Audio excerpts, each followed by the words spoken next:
Olá, muito bom estar com você mais uma vez hoje. E hoje nós queremos tratar de um assunto extremamente importante, relevante, que diz respeito a todos nós, que é o que acontece com a alma assim que ela deixa o corpo.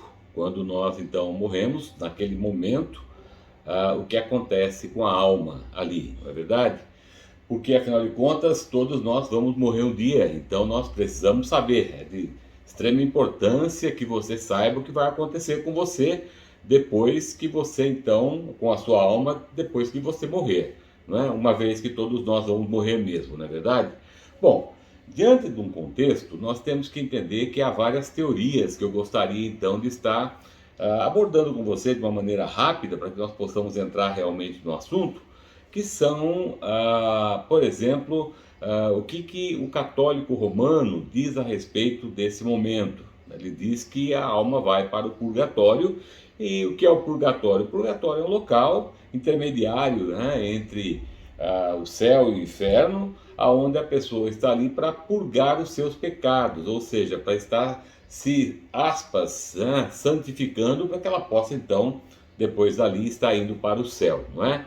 A segunda teoria é a teoria do espiritismo. O que eles falam, na verdade? Então, eles dizem que há reencarnação, ou seja, a pessoa morre e vai nascer novamente no corpo de outra pessoa. Ou ainda que ficam vagando, né, por aqui mesmo, né, até que elas então possam se reencarnar, não é? Essa é a teoria espírita. Também temos o hinduísmo, que eles também creem na reencarnação, todavia de uma maneira diferente. Eles acreditam que as pessoas morrem e voltam num outro corpo, seja este uma árvore, um animal, uma barata, seja onde for, essa pessoa está voltando então, não é? Temos também a teoria dos budistas, que eles acreditam que uma vez que você morre, você se transforma em energia e volta para o cosmos, ou seja, volta para o contexto da energia, não é?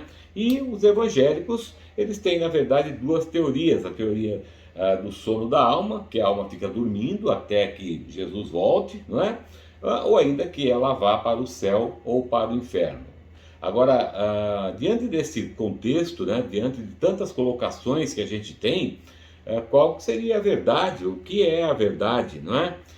Onde é que nós podemos achar a resposta mais digna, mais fidedigna para essa questão, uma vez que temos tantas outras coisas, não é? Que são colocadas e que muitas vezes têm influenciado as pessoas, né? O cético é aquela pessoa que não acredita em nada e ele acredita que morreu, acabou. Então essas são as teorias que vagam por aí ou que existem por aí, não é? Não vamos entrar aqui em experiências pós-morte de pessoas que voltaram, mas a ideia aqui é mostrar para você, no momento em que a alma deixa o corpo, o que acontece com ela, não é? E a Bíblia seria a fonte mais correta, porque a Bíblia é a palavra de Deus, e essa Bíblia, a palavra de Deus, ela tem sobrevivido, né, aos séculos. Muitos tentaram, na verdade, destruí-la, mas não conseguiram.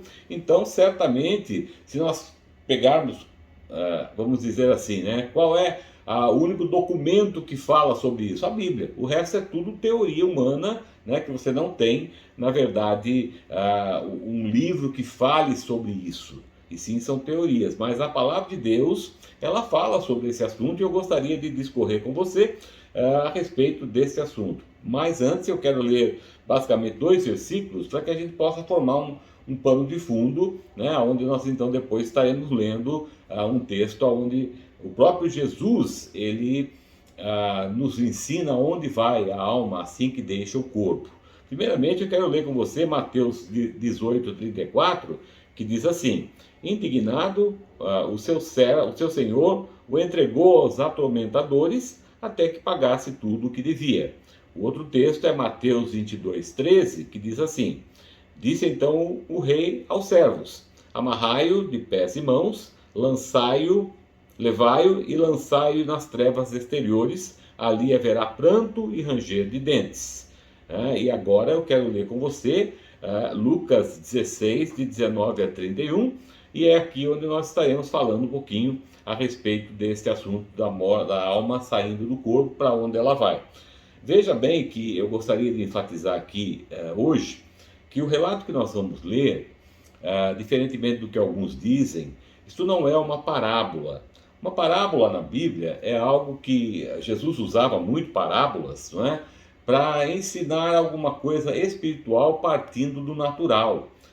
Por exemplo, né, ele fala a respeito de árvores que dão frutos, né, ou seja, né, pessoas que devem dar frutos na vida ou ainda ganhar outras pessoas para Jesus. Ele fala a respeito, né, de Israel sendo a figueira, não é? Então, uma parábola, na verdade, é um ensinamento de algo através de alguma coisa natural. Nós sabemos que aqui não é uma parábola, porque em parábola nenhuma você vê nomes de pessoas, e aqui você vê Jesus dando nome às pessoas. No caso, a Lázaro, né, que era o mendigo, na verdade, aqui. Então, eu gostaria de ler com você e expor aquilo que eu penso a respeito desse assunto, e obviamente essa é a minha colocação.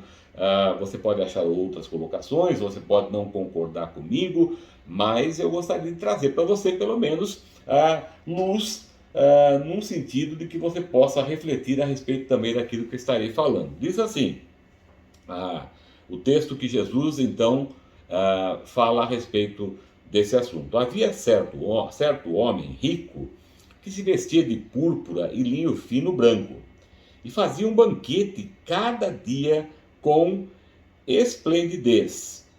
E um mendigo, chamado Lázaro, havia sido lançado junto à sua porta, cheio de chagas, e desejava ser saciado com o que cai da mesa do rico. E até os cães vêm e lambiam suas chagas. E aconteceu que morreu o mendigo, e foi levado pelos anjos ao seio de Abraão. E morreu também o rico, e foi sepultado. E alçando seus olhos no Hades, estando em tormentos, vê Abraão à distância e Lázaro em seu regaço. E gritando disse: Pai Abraão, tem misericórdia de mim, e envia Lázaro para que molhe a ponta do seu dedo na água e refresque minha língua, porque estou atormentado nesta chama. Porém Abraão disse: Filho, recorda que recebeste teus bens em tua vida, e Lázaro, do mesmo modo, os males. Mas agora é consolado aqui e tu atormentado. Ademais de tudo isso, entre nós e vós, tem sido posto um grande abismo, de tal modo que os que queiram cruzar daqui para vós não podem, nem de lá passar a nós. Disse então: Pai, te rogo, pois, que o envies à casa de meu pai, porque tenho 5 irmãos, para que lhes testifique solenemente, a fim de que não venham eles também a este lugar de tormento.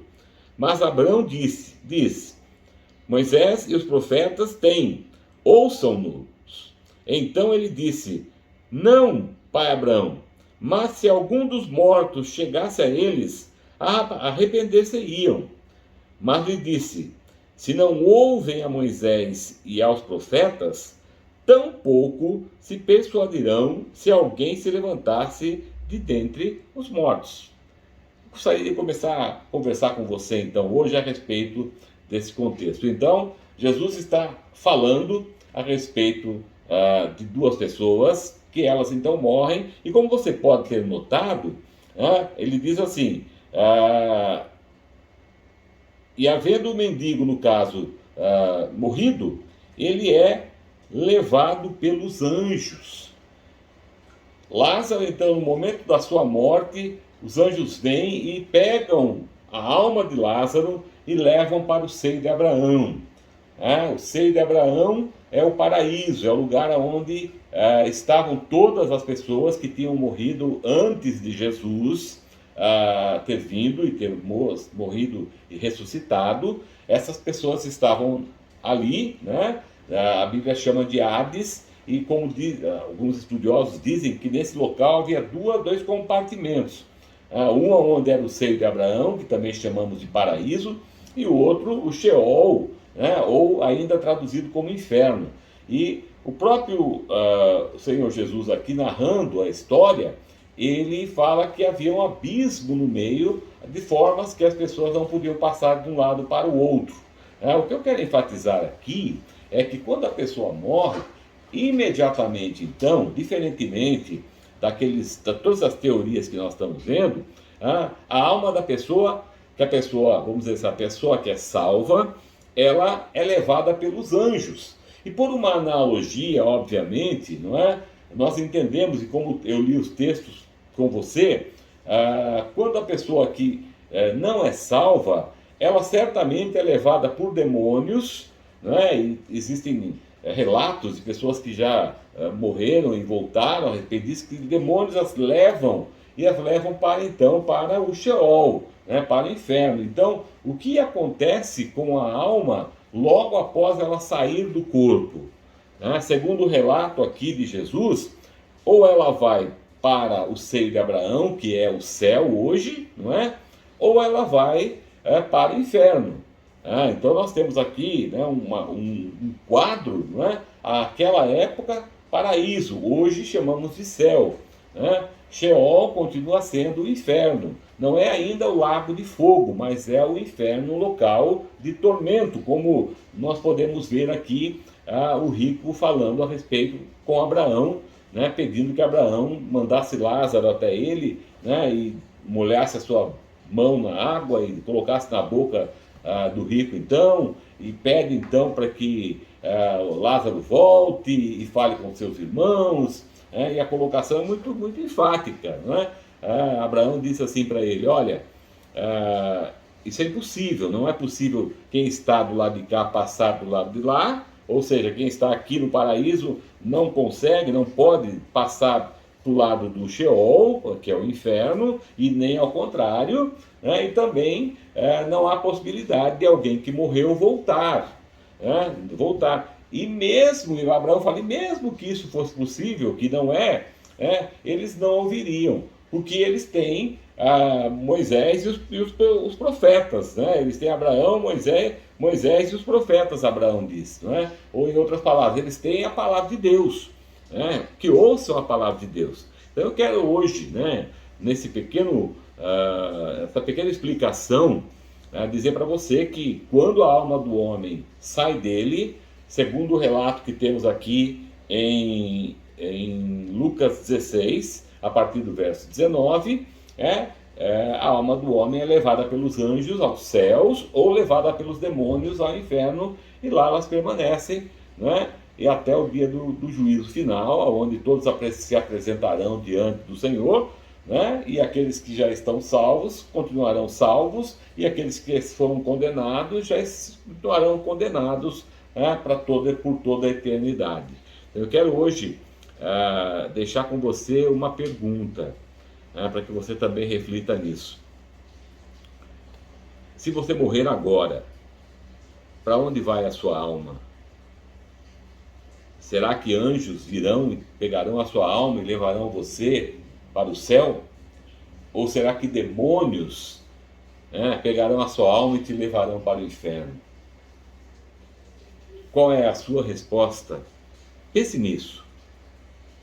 Eu gostaria então de encerrar agradecendo mais uma vez pela sua audiência, pela sua participação e pela sua paciência, e espero ter ajudado você nessa colocação, respondendo essa pergunta, e quero pedir mais uma vez para você que você então se inscreva no nosso canal, dê um clique aí no sininho, dê um like para ajudar o canal a crescer e mais pessoas possam ser abençoadas através desse canal. Muito obrigado, Deus abençoe a sua vida, em nome de Jesus.